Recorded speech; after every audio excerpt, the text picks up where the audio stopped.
eu sou Márcia Choeira e falo direto de Cuba. Hoje é 22 de junho de 2021.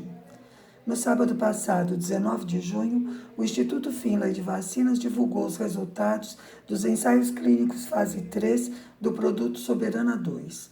A notícia é excelente. O candidato já pode ser aprovado como uma vacina contra a Covid-19.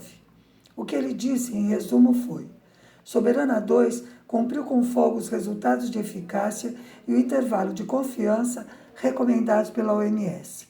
Agora sim, Cuba já tem sua primeira vacina e outras 4 em estudo. Uma delas também bastante avançada, a Abdala. Na verdade, esses números são considerados preliminares.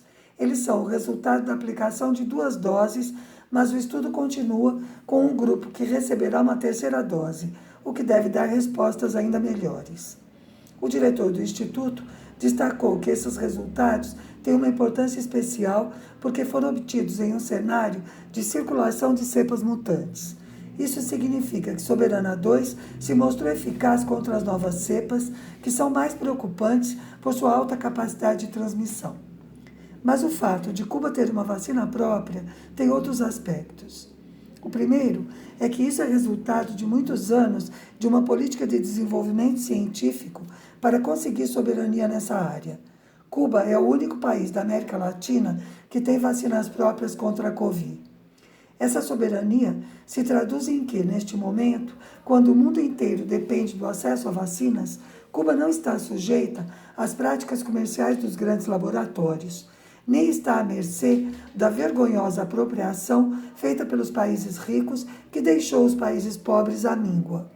Como lembrou o presidente Díaz-Canel, as vacinas cubanas serão a melhor possibilidade de que os países pobres possam vacinar suas populações. Um segundo aspecto importante é que essa conquista se dá com o país sofrendo bloqueio econômico, comercial e financeiro dos Estados Unidos. Bloqueio que existe há 60 anos, mas foi ainda mais agravado durante o período da pandemia. O governo Trump e agora também o de Biden estão sendo particularmente cruéis durante este período de crise econômica e sanitária mundial. Um exemplo, uma empresa alemã que já tinha negociado cotonetes para coleta de amostras de PCR cancelou a venda por causa do bloqueio.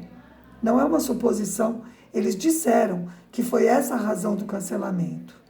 Peças de respiradores mecânicos, reagentes para a pesquisa de casos positivos e das vacinas deixaram de ser vendidos ou foram entregues com atraso de várias semanas. E são apenas alguns exemplos. Então, o terceiro aspecto é que essas vacinas são resultado de um trabalho integrado de vários órgãos, instituições, organizações sociais e comunidades. É o fruto de um enorme esforço conjunto de cientistas, tecnólogos, pessoal de saúde, voluntários e os diversos níveis de governo. Enquanto isso, a guerra midiática contra Cuba não parou.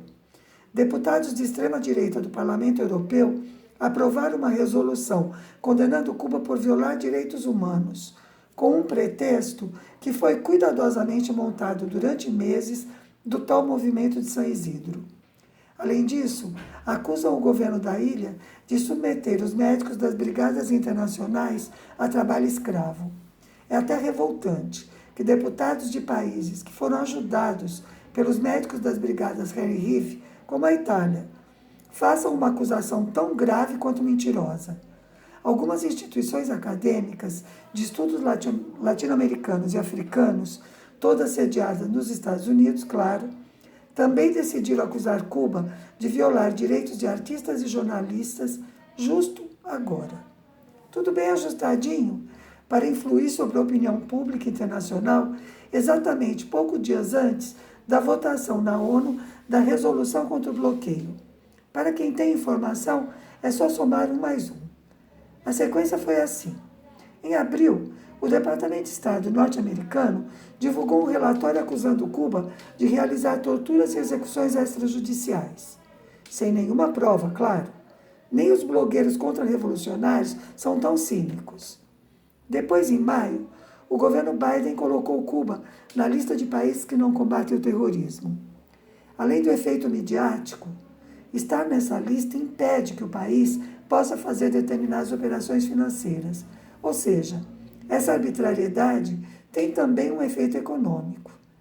E em junho, as acusações do Parlamento Europeu e das instituições acadêmicas, tudo visando desqualificar o projeto de resolução que Cuba apresentará amanhã, 23 de junho, ante a Assembleia Geral da ONU. O projeto se chama Necessidade de pôr fim ao bloqueio econômico, comercial e financeiro imposto pelos Estados Unidos da América contra Cuba. Faz 29 anos que Cuba apresenta, e todos os anos ele é aprovado pela imensa maioria dos países. Isso não surte nenhum efeito, porque os Estados Unidos simplesmente ignoram a votação. Aliás, como fazem sempre que a votação não é do seu agrado.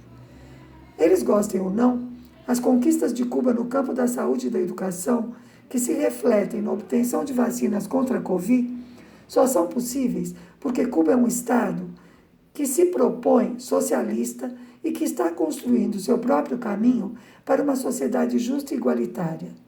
Os obstáculos postos pelo bloqueio são poderosos e submetem o povo da ilha a muitas dificuldades e necessidades, mas servem também para demonstrar que esse povo apoia a sua revolução e nela confia.